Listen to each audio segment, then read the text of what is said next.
देवा मुक्ताबाई नमो त्रिभुवन पावनीयादत्रय जनी देवाची करारविंदे न पदारविंद मुखारविंदे विनमिंद वटसभद्र सपुटे शयानं बालमुकुंद मनसा स्मरामि भज भज कमंडनं समस्त पापखंडनं प्रवर्तयितरण्यनं सदैवनन्दनं विच्छमच्छमस्तमं सुनाद वेणुमस्तकं गङ्गनं सागरं नमामि कृष्णनागं नमामि कृष्णनागं नमामि कृष्णनागं लोकाभिरामगणनङ्गधीरं राजनेत्रं रघुवंशनाथं कारुण्यरूपं करुणाकरन्दं श्रीरामचन्द्रं शरणं प्रपद्ये वचनायक कमळा प्रतिमाजी लंकाची विनंती करतो कधी गाडी आपण सावेजवळी घ्यावी घ्यावी माझी वागद्र कामायकराने तुका वंदन देवाचे काळजी राखावा करजोडी तो कधी गाडी आपण सावेजवळी सगळी लागे सेवक झालो तुमच्या लागून चरणा आहो स्वामी तुकया देवाय वर्ण करावा भीर कैवल्याचा पुतळा प्रकटला पुतळा चैतन्याचा जेवाडा ज्ञानवा माझा साधकाचा माय बाप दर्शनाने ताप सर्वपती सुखरूप ज्ञानवा माझा धन्य धन्य मुक्ताबाई तुमचे चरणी माझे डोई माझा गेला अंगीकारता कविला परत परत आदत्रय चरणी मुक्ताबाई माते कृपा करत असते माझवरी आदिनाथ अनुग्रह नाथासी नंदला नाते असते देवीला मस्तकी तुमच्या दयागीचे नाव भूतांचे पालन आणि निर्दडन कंटकांचे धर्मनीतीचा हा ऐकावा व्यवहार निवडिले सारा दादा बेस कमी करा बाबा को बेस पसंद है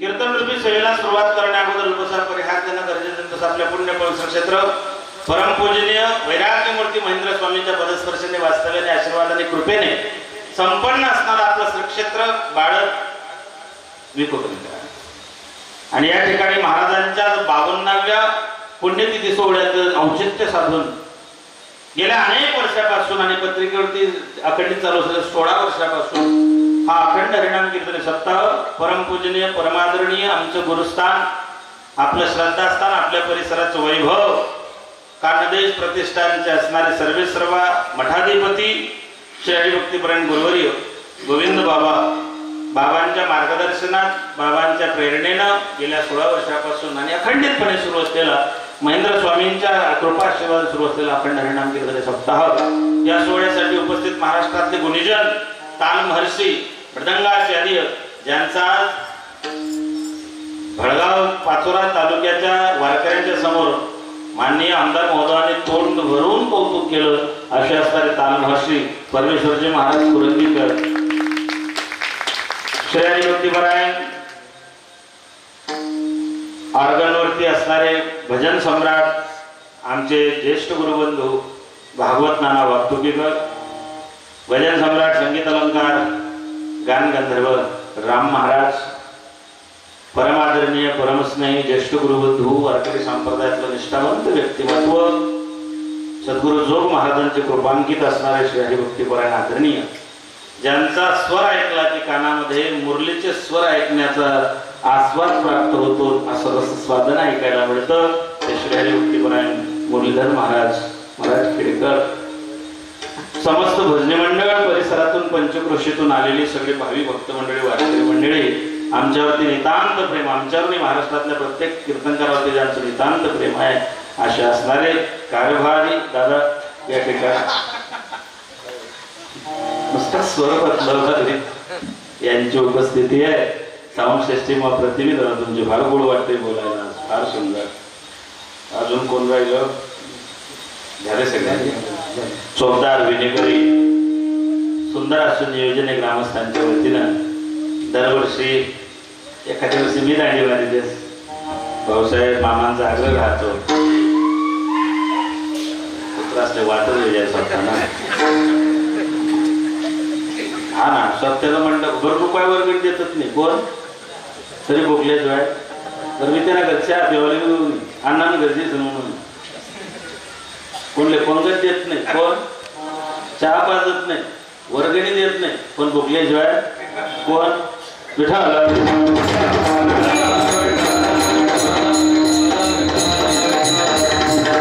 स्वामींची तुमच्यावरती एवढी कृपा आहे एवढ्या लोकांमध्ये दोघी तालुक्यांच्या भजनी मंडळामध्ये पहिला नंबर तुमचा लागावा ही महाराजांची कृपा आहे तुमच्यावरती पहिलंच नाव उच्चारलं गेलं महेंद्र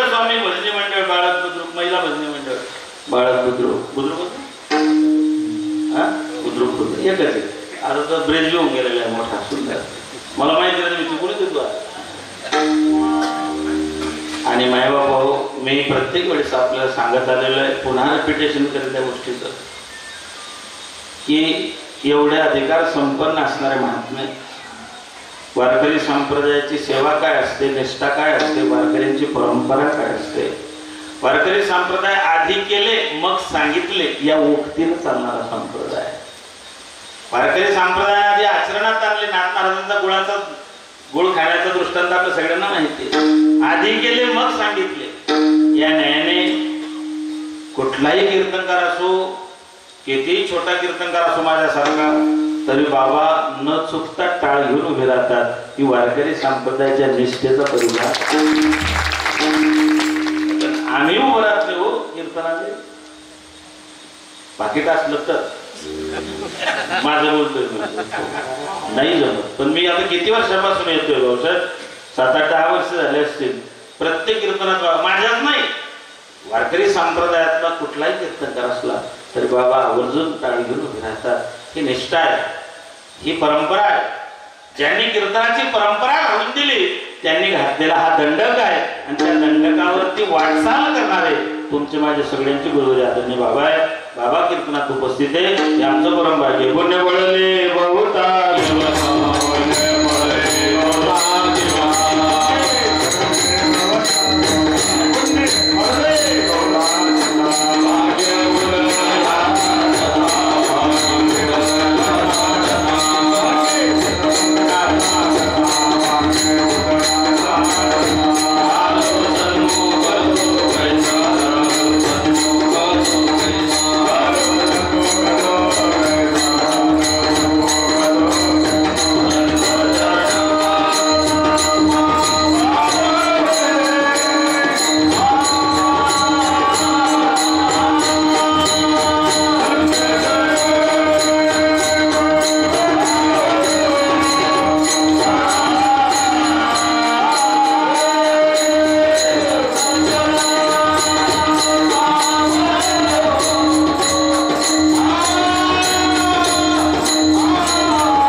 संत चरण पावलो. भाऊ अवघड आहे संत भेटी, साधूची भेट होणं दुर्मिळ आहे. साधू तुमच्या गावात येतात, तुम्ही भाग्यवान आहे. संतांच्या गावात येणं भाग्य आहे. संत तुमच्या घरी येतात, परम भाग्य आहे. तुम्ही संतांची आठवण करता, सौभाग्य आहे. स्वतः संत बनून जाणं महत्भाग्य आहे. आणि एवढं सगळं होऊन आपण न सुधारणं दुर्भाग्य आहे. मृगाचे अंगी कस्तुरीचा वास असे ज्यास त्यास नसे ठावा, महाराज म्हणतात. मायबाप, या पितृपक्षामध्ये, या श्राद्धाच्या 15वाड्यामध्ये तुमचे माझे सगळ्यांचे पितर गरुड पुराणानुसार 15 दिवस भूतलावरती येतात. तुमचे माझे सगळ्यांचे पितर या कालखंडात येतात. आणि या पवित्र पावन मंगलमय कालखंडामध्ये भगवत नाम चिंतन, दान, धर्म, अन्नदान सांगितलेलं आहे. आणि या 15वाड्यामध्ये तुमच्यातून अन्नदान, नामदान, सगळ्या गोष्टी पवित्र पावन मंगलमय तुमच्या हातून या सप्ताहाच्या माध्यमातून घडत आहेत. मायबाप, तुमची माझी दिवाळी दरवर्षी साजरी होते. दसरा गेला की 20 दिवसांनी दिवाळी येते. आली आली बहीण भावाले, आपली दिवाळी तेच मोदी साबणाला की दिवाळी साजरी होईल. तो दल्ला मरीच्या वाटतात, त्यांना नातू आहे. तुम्ही परंपरा मी चालवतो. चांगल्या परंपरा लोक टिकवत नाही, नालायक परंपरा चालू ठेवल्याशिवाय राहत नाही. पितर पाठामा शेवटी शेवटी थांबा थांबा मारा कपर कवय ना दल्ला लावलं पडत. दूध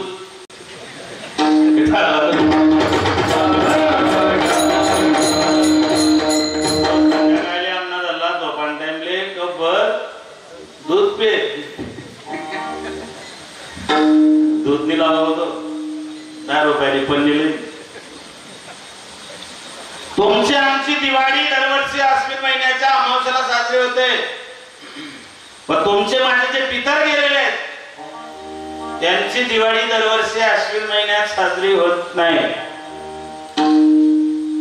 आपल्या पितरांची, आपल्या पितृगणांची जे देवरूप झालेले आहेत, ते ईश्वर स्वरूप झालेले आहेत, जे वैकुंठात गेलेले आहेत, स्वर्गात गेलेले आहेत, जे काय शिवलोकात गेलेले आहेत, ज्या पद्धतीने त्यांचे कर्मधर्माने त्यांची दिवाळी दरवर्षी साजरी होत नाही. मग कधी साजरी होते?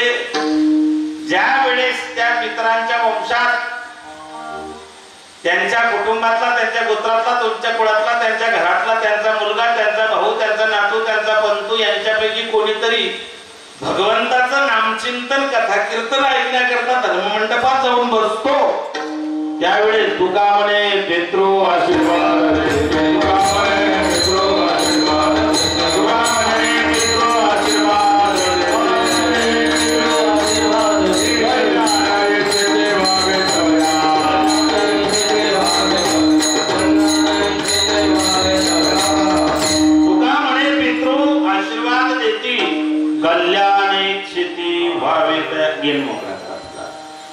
म्हणून हा पवित्र पावन मंगलमय कालखंड आहे. हा पितृपक्षाचा 15वाळा.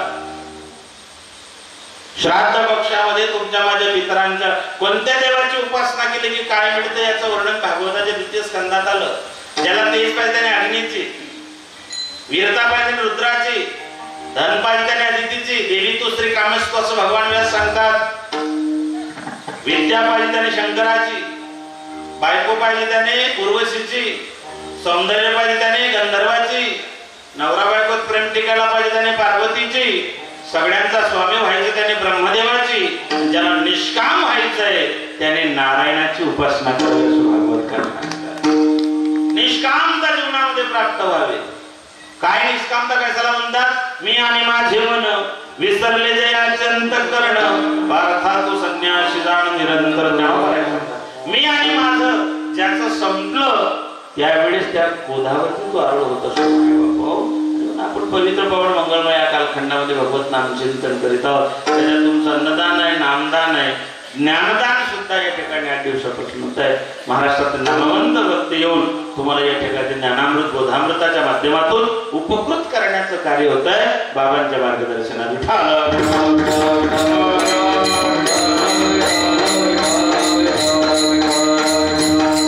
माणूस म्हणून आपण जन्माला आलो. प्रॉपर्टी किती कमवा, पैसा किती कमवा, 2च ऑप्शन आहे. एक तर तुकोबारायांसारखं वाटून द्या, नाहीतरी ते सोडून द्या. याच्या पलीकडे ऑप्शन नाही. कितीही कमवलं, किती प्रॉपर्टी कमवली, कितीही श्रीमंत झाला, 2च ऑप्शन आहे. एक तर जगद्गुरु तुकोबारायांसारखं वाटून द्यायचंय आणि दुसरं आहे ते सोडून जायचंय. याच्या पलीकडे दुसरं ऑप्शन या ठिकाणी शिल्लक नाही. सोबत न्यायची कुठलीही व्यवस्था ईश्वरानं केलेली नाही, अजिबात नाही. मृत्यू देखता है औरों की रोज सवेरे शाम, मृत्यू देखता है औरों की रोज सवेरे शाम, भंवर बनाता ऐसे जैसे हर दिन यही मुकाम, कि माया तेरी बहुत कठिन है नाम, कि माया तेरी बहुत कठिन है नाम. तरुण जाणं मुश्किल आहे, अवघड आहे माय बापो. मग ते तरुण जाण्याकरता तरले तरती भरवसा नामधारकाचा संतांनी एक ऑप्शन तुमच्या माझ्या समोर ठेवला आणि ते आहे ग्रंथ, संत, भगवंत या तिघांच्या माध्यमातून तुम्ही जीवनाचं पोट कल्याण करू शकता. ते काय ग्रंथ?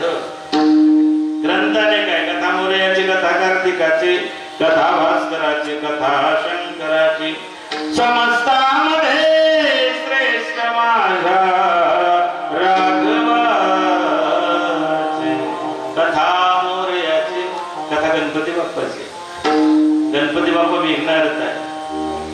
जीवनात किती बाका प्रसंग येऊ द्या, आपण आता नुकतंच गणेशोत्सव साजरा केला आणि बघा कशी आज वेळ, कसा खर्चाचा बसेल वेळ, गुळ फुटाने लिंगाने केळ, केली साऱ्या प्रसादाची भेळ, घरी भक्षण आणि रक्षण, तुझे पिता तुझे माता, बापा मोरया रे बापा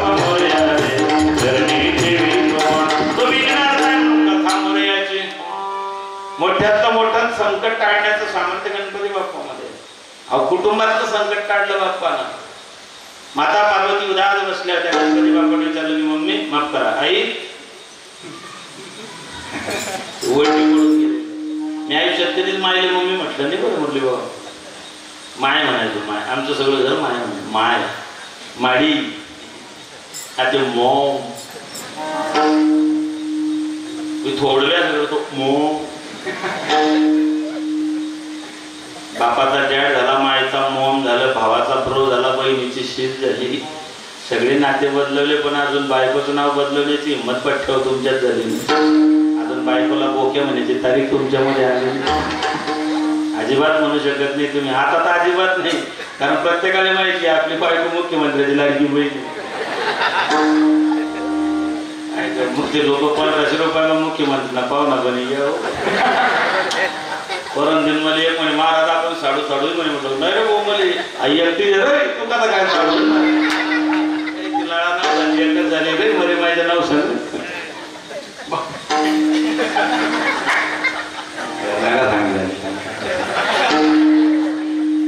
साडू साडू कस काय म्हणे महाराज तुम्ही 1500 रुपयाचा फॉर्म भरायचा म्हणणार रे भाऊ आम्हाला वगैरे टाकले देते ना मी. काय गंमत आहे बघा. मायबाप माता पार्वतीचा चेहरा उन्हात गणपती बाप्पाने पाहिला. सांगा आई सगळ्या जगताचं दुःख हरण करणार मी तुझ्या चेहऱ्यावर उदासीनता काय झालं. म्हणले तुला काय सांगू आईचं दुःख लेकराला कळणार नाही आणि कळत नाही. म्हणले आई एकदा सांग ना. आणि म्हणले काय सांगू तुला मी तुझ्या वडिलांच्या मांडीवरती आहे पण ती दुसरी डोक्यावर सरपटी जाईल का. कोण माता गंगा. आणि त्याने तेव्हा दुसरी जाऊ येस ना ती डोकावरच बसत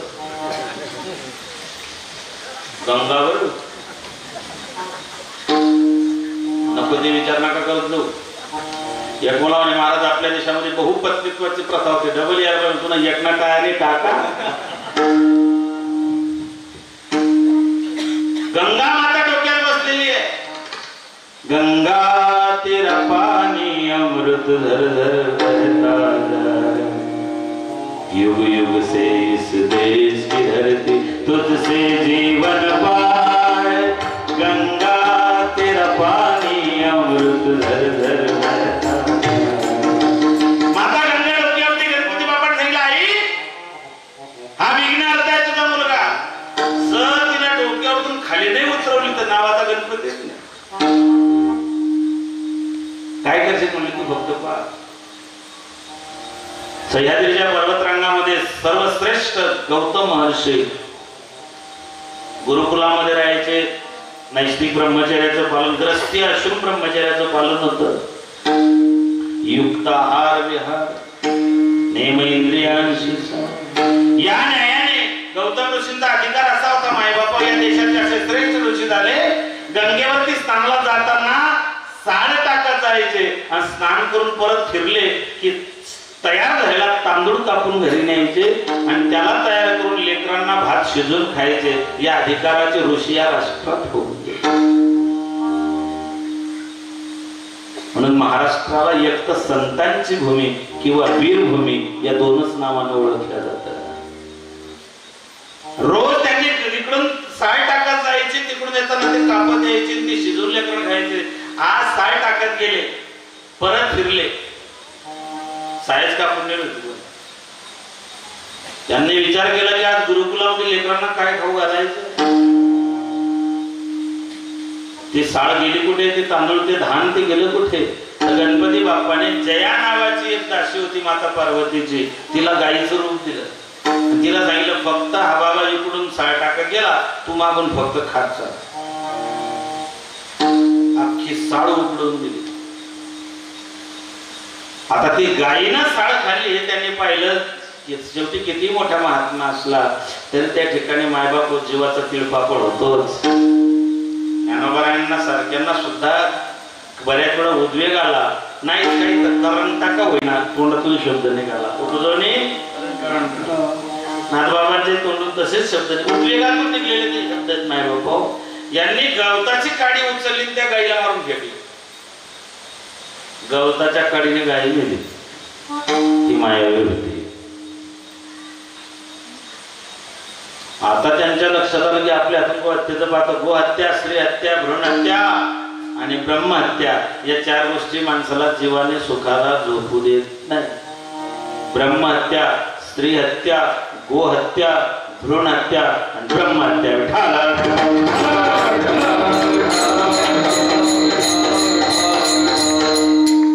गणपती बाप्पा शिष्य म्हणून त्यांच्या आश्रमात गेले. गुरुजीचा चेहरा उदास पाहिला आणि त्यांना विचारलं की गुरुजी काय झालं, एवढी चिंता कशाची? आधी आईला म्हणे आई एवढं टेन्शन कशाचं आहे. आता गुरुला म्हणे तू मला टेन्शन कशाचं आहे. आपली गाय मारल्या गेली, पातक लागलं, गोहत्येचं पातक काही चांगलं राहत नाही. जय देशी गोहत्याकडे तय देशी पर्जन्य न पडे. अवर्षण झाला, दुष्काळ पडला. आता काय करायचं? यांनी सांगितलं एक उपाय. म्हणले काय? गंगा महादेवाच्या डोक्यात आहे. ती गंगा जर तुम्ही खाली उतरवून आणली तर तुम्ही गोहत्येच्या पातकातून मुक्त होणार. याने खडतर तपश्चर्या माता गंगेची केली. गंगे मातेने सांगितलं मी प्रकट होईल पण मी महादेवाच्या डोक्यात जतेमध्ये. त्याने महादेवाची उपासना केली. महादेव प्रसन्न झाले आणि सांगितलं काय पाहिजे? म्हणले काहीच नको, फक्त तुमच्या डोक्यातली जी गंगा आहे तेवढी खाली उतरवा. महादेवाने त्या डोंगरावरती जटा आपटल्या. त्याचं नाव आहे गंगाद्वार. डोंगराचं नाव आहे ब्रह्मगिरी. जिल्हा आहे नाशिक. गाव आहे त्र्यंबकेश्वर. जटा आपटल्या, डोक्यावरची गंगा खाली.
माता गंगा आली, जटा पडल्या ते गंगाद्वार, तिथून गुप्त आली, खाली आली ते झालं कुशावर्त. माय बाप विघ्न हरत्या कथा मोरयाची, कथा कार्तिकाची, कथा भास्कराची, कथा शंकराची, समस्तामध्ये श्रेष्ठ माझ्या राघवाची. ग्रंथ दुसरा ऑप्शन आहे. ग्रंथ समजून घेण्याकरता संतांची गरज आहे. पण आईचे कैसियाने भेटत तिथे साधू. चंद्रामृत सुखे सेववेल असता जाता रवी धरवेल. नाथबाबा म्हणतात परी हरिप्रियांची भेटी नातुडेगा. ग्रंथ, संत आणि तिसरा आहे भगवंत. मग काहो महाराज काय गरज आहे आम्हाला? ग्रंथ समजून घ्यायचे असतील तर संतांची गरज आहे, आणि भगवंताची प्राप्ती करायची असेल तर संताविना प्राप्ती नाही. ऐशी वेद देती बाई. संतांशिवाय परमात्म्याची प्राप्ती नाही माय बापू. मग त्या ग्रंथातून संतांनी ग्रंथ कडून भगवंतापर्यंत पोहोचवण्याचा मार्ग सुकर केला. त्या ग्रंथांमध्ये अनेक ग्रंथ आहेत. 4 वेद, 6 शास्त्र, 18 पुराण, उपनिषद आहे.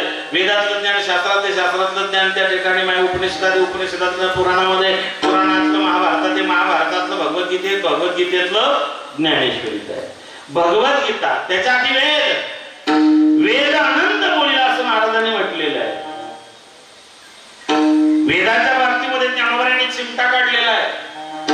ज्ञानोबाराय सांगता हा वेदार्थ सागरू जो निद्रिस्ताचा घोरू तो प्रत्यक्ष परमेश्वरू बोलिला.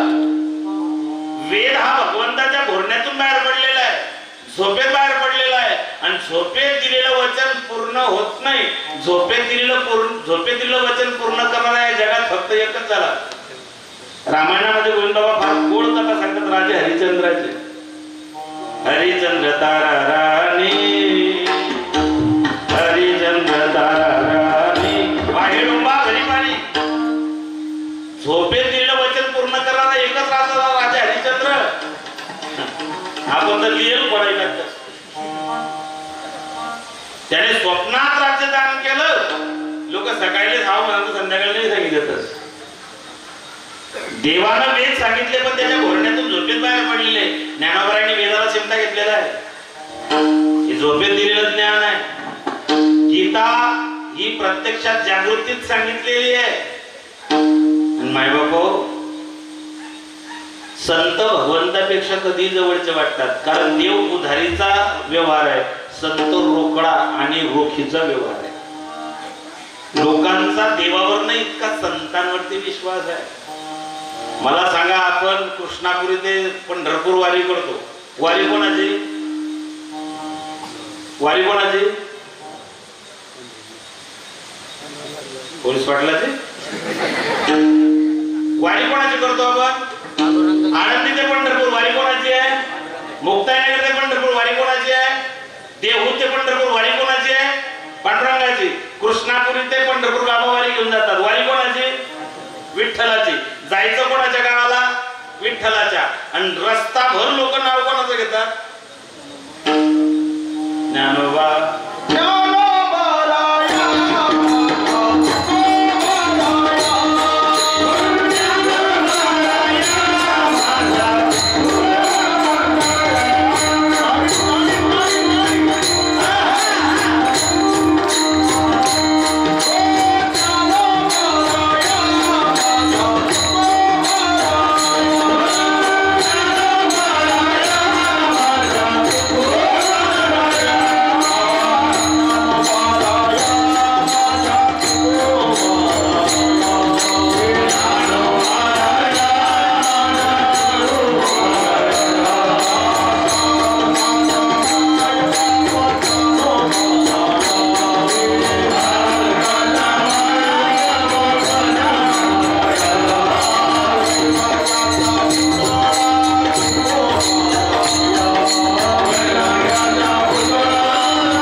देवापेक्षा संत जवळचे वाटतात. देव बाप आहे, संत माय. तुम्ही संत माय. ज्ञानोबरायांना सगळ्यांनी माय म्हटलं. वेदानं माय म्हटलं, शास्त्राने माय म्हटलं, साधकाने माय म्हटलं, योग्याने माय म्हटलं. आणि ज्यांना कोणीच नाही त्या अनाथांना सुद्धा त्या ठिकाणी ती माय म्हणूनच दिसते. वेदशास्त्र देती ग्वाही म्हणते. काही मातांनी एक लेकरालाच घडवलं. महिनावतीनं फक्त गोपीचंदाला घडवलं. अंक लगी बंक लगी लगी सदन का साई, आई श्री एक लगी गोपीचंद को तो छोड़ दी बादशाही. एकच शब्द आईचा लागला की बाळा, हा देव इतका सुंदर आहे तुझा, हा देव तुला वाहिला नको सांगणे तुला. देवाने इतका सुंदर तुला नर्ती दिलेला आहे. कितना प्यारा देवाने तुला बनवलेलं आहे. लगेच कान टाकतात. त्या मेंदूमा फिट बसली.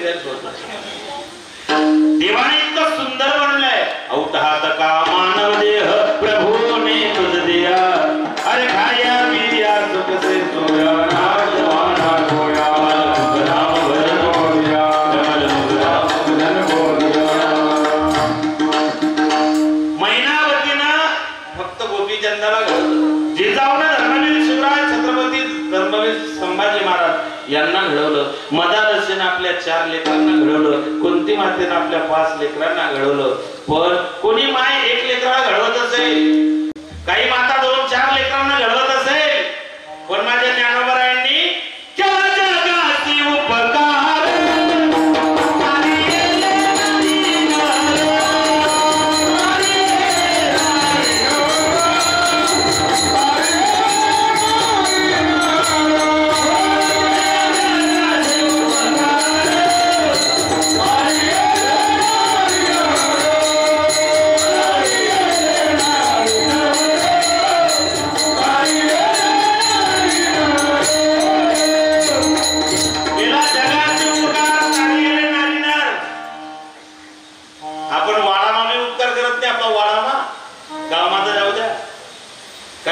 किंवा लग्न मुली टाकतात. इथला पुण्यवान आमच्या गावात 89 वर्ष जगला फक्त लग्न मुळ्यावर. तेव्हा म्हणलं ये ना मग तो ऊर्जा मिळत म्हणे मला ऊर्जा. माय बापो संतांचं सहज बोलणे हितोपदेश करुणी जाया. संत सहज बोलतात तर जीवाचा उद्धार होतो. आपण सहज बोलतो दुसऱ्याला घरमात चांगलं घालते. बरं भांडणाली आता काही पाहिजे तसं काही नाही. भांडणं कोण कधी कसं तरी सांगता येत नाही. आमच्या शेजारचे म्हातारे रिटायर आहेत लोक, रिटायर हेडमास्टर आहेत, आधी जुने लोक. एक दिवशी रात्री मी कीर्तनाला 2 वाजता झोपलो, 3:30 वाजता तांबडू वाजला. ती मला महाराज काय म्हणलं का म्हणून शेजारी तांबडू जन्म म्हटलं त्याला दिले काय तांबडू करी नको होते. मला वाटतं तब्येत बिघडली अशी बीपी आहे झाला असेल. मी तरी गेलो दरवाजा थाप मारली, दरवाजा उघडला. म्हटलं बाबा काय झालं एवढं रात्री गेली ते लोक सगळे परेशान नाही म्हणे महाराज लाज वाटत का नाही बाई मग हा हिला काही सांगा म्हणजे म्हटलं आता आजीच्या वयाची काय सांगू बाबा तुमच्या आणि तुमच्या दोघांच्या मॅटरमध्ये मी काय बोलू मनात झालं आता रोज महाभारत बोलतो काय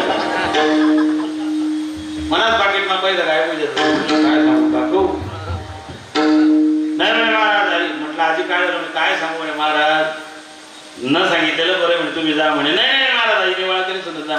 म्हटलं झालं काय बाबा म्हणे महाराज इथला रात्री मोबाईलवर मेसेज होता म्हणे 60 वर्षी धरली कोण मेसेज करत काका नाही म्हणे महाराज इथल्या रात्री मेसेज होता म्हणे. म्हटलं काय मेसेज आहे म्हणे ब्युटिफुल. दाखड इकडे मी ना पाहिलं म्हटलं काका एक सक्सेस मलाही संध्याकाळ बरं दल्लाच मलाही संध्याकाळ मोबाईल होतं बॅटरी फुल. भांडणाला पाहिजे असं कारण लागत नाही माय बापू. सध्या मानसिकता इतकी भयानक झालेली आहे, स्वास्थ्य बिघडलेलं आहे, मानसिकता बिघडली माणसाची, जीवनातलं सुख हरवून बसलं. आठवड्यातून 1 दिवस निसर्गाच्या सानिध्यात जात जा. आठवड्यातून 1 दिवस त्या ठिकाणी भगवत नामचिंतन अंतःकरणापासून करीत जा. जीवनात माणूस स्वास्थ्य हरवून बसला माय बाप. जीवनातलं सुख हरवून बसला तुम्ही. सुख बाहेर शोधताय खरं तर ते आतमध्येच आहे. तुझं आहे तुझं पाशी तुमच्या जवळच आहे. तुम्ही रस्ता चुकून गेला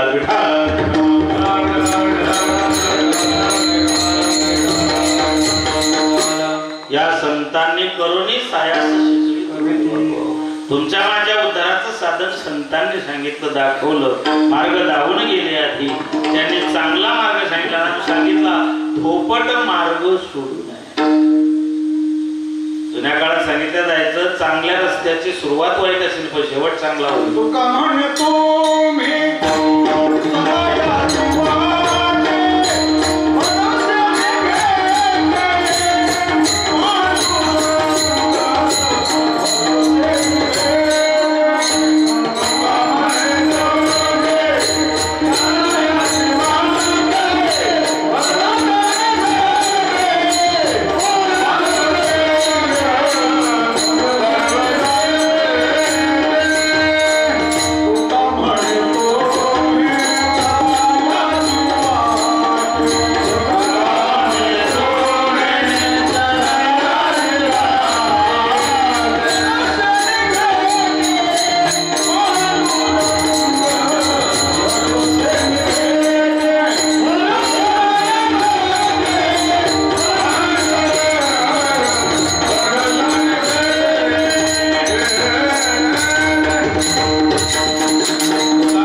या वाटेने त्याला भरोशाने तुम्हाला परमात्मा प्राप्त होईल, भगवत प्राप्त होईल, उद्धाराचं कल्याणाचं साधन तुम्हाला साधता येईल.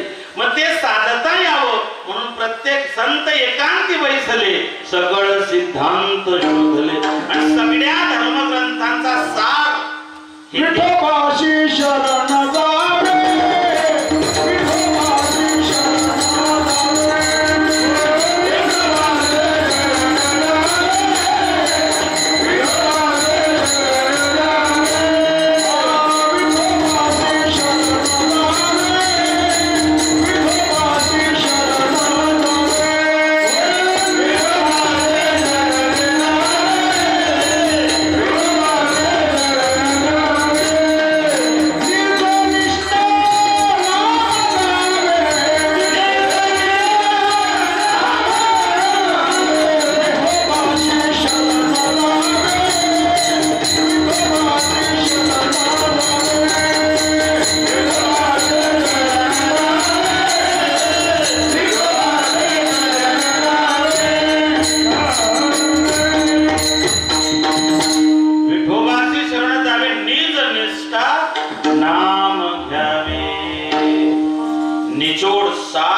सगळ्या धर्मग्रंथांचा सार जगद्गुरु तुकोबरायांनी गाठ्यात काढलेला आहे.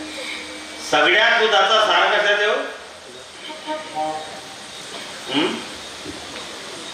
दुधाचा सार काय? साय. सायवर अजून पुढे प्रक्रिया होते. सायच्या पुढे काय म्हणतात? लोणी. लोण्याच्या पुढे दुधाचं सार आहे तूप. दुधातून त्याचा निचोड आहे, तो सार काढलेला आहे.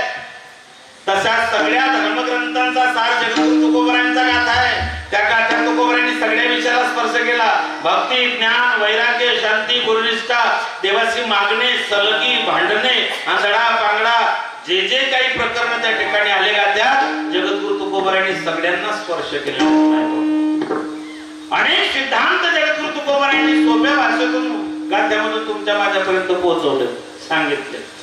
आणि मग साधकाने विचारलं तुकोबराया, वेगवेगळ्या विषयाचं तुम्ही चिंतन केलं. दुर्जनाची व्याख्या काय महाराज सांगतात? जैसी विंचवाची नांगी तैसा दुर्जन सर्वांगी. विंचवाच्या नांगीत विष आहे, नांगी तोडली की त्याला विष नाही, पण जो दुर्जन आहे त्याच्या सर्वांगात विष असतं, असा दुर्जन असतो. बरं, सज्जन कसा असतो? सज्जनाबद्दल सांगतात, चंदनाचे हात पाये ही चंदन, परेसा नाही हीन गवणे. मुकामणे तैसा सज्जनापासून पाहता अवगुण मिळेना. महाराज म्हणतात की सज्जनाची व्याख्या तुकोबरायांनी सांगितली, दुर्जनाची सांगितली. मग त्यांना विचारलं की तुकोबराया, संतांच्या भाषेत वारकरी संप्रदायाच्या माध्यमातून दयेचं स्वरूप काय? तुम्ही आश्रमाचे तुका म्हणे ह्याचे आश्रमाचे फळ त्या अभंगामध्ये सांगतात. भूतदया गायी पशूंच्या पालनात आणलेल्या जीवनवना माझी, किंवा भूतदया ठेवा त्याने काय येऊ नये. तुम्ही म्हणतात की जीवनामध्ये भूतदया पाहिजे, पण मग भूतदयाचं स्वरूप काय? तुकोबराय सांगतात, बाबा भूतदयाचं स्वरूप असं आहे, जे उपेक्षित आहे, जे गरीब आहे, ज्यांच्यापर्यंत त्या ठिकाणी सुविधा पोहोचल्या नाही, माणूस म्हणून जगण्याचा अधिकार त्यांना प्राप्त झाला नाही, किंवा जे दीनदलित आहे, जे दुबळे आहेत, त्यांना उपेक्षित असणाऱ्यांना अपेक्षित त्या ठिकाणी प्रवाहात आणणं ही दयाच आहे. मदत करणे ही दयाच आहे. पण हे करत असताना आमचं एक सूत्र आहे. कोणतं? अभंगाच्या पहिल्या